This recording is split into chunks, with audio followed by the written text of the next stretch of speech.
Sans famille. Deuxième partie, chapitre 12, recherche.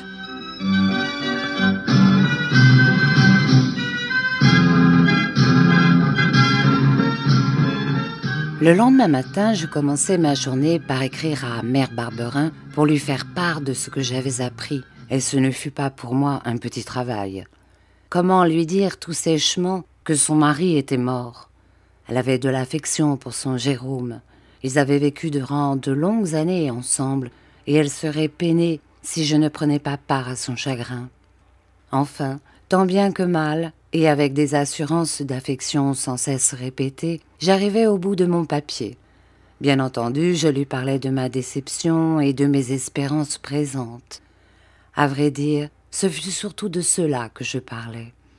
Au cas où ma famille lui écrirait pour avoir des nouvelles de Barberin, je la priais de m'avertir aussitôt, et surtout de me transmettre l'adresse qu'on lui donnerait en me l'envoyant à Paris, à l'hôtel du Cantal.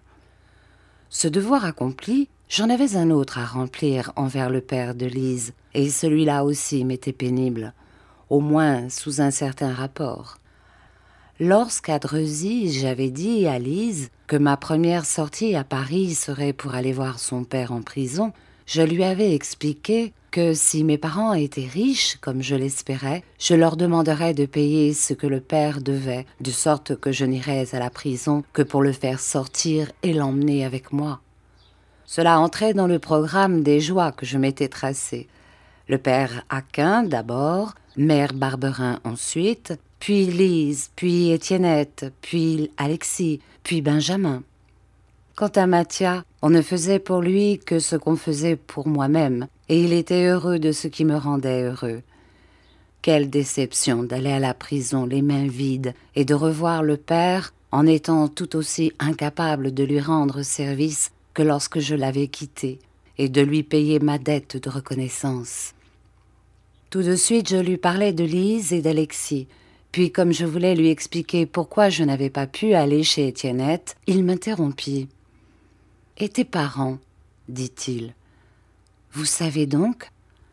Alors il me raconta qu'il avait eu la visite de Barberin 15 jours auparavant. « Il est mort, dis-je. En voilà un malheur. » Il m'expliqua comment Barberin s'était adressé à lui pour savoir ce que j'étais devenue. En arrivant à Paris, Barberin s'était rendu chez Garofoli, mais bien entendu, il ne l'avait pas trouvé.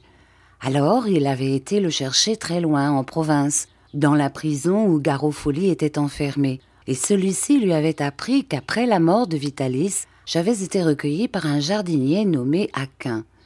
Barberin était revenu à Paris, à la Glacière, et là, il avait su que ce jardinier était détenu à Clichy.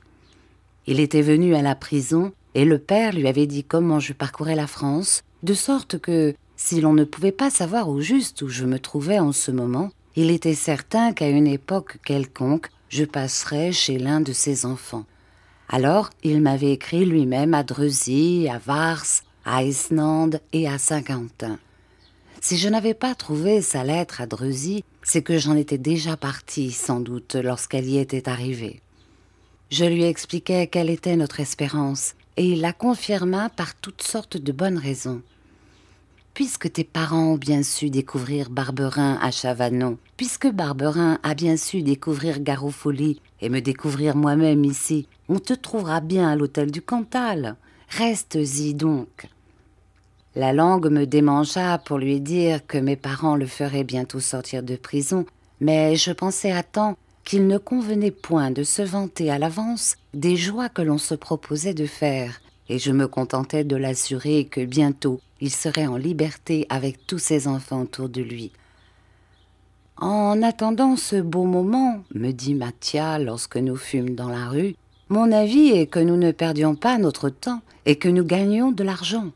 D'ailleurs, nous n'avons rien de mieux à faire qu'à chanter et à jouer notre répertoire. Attendons pour nous promener que nous ayons ta voiture. Cela sera moins fatigant.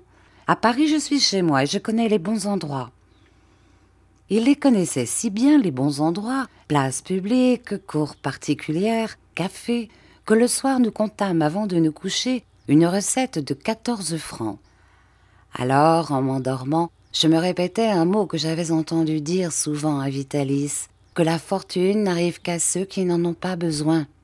Assurément, une si belle recette était un signe certain que d'un instant à l'autre mes parents allaient arriver.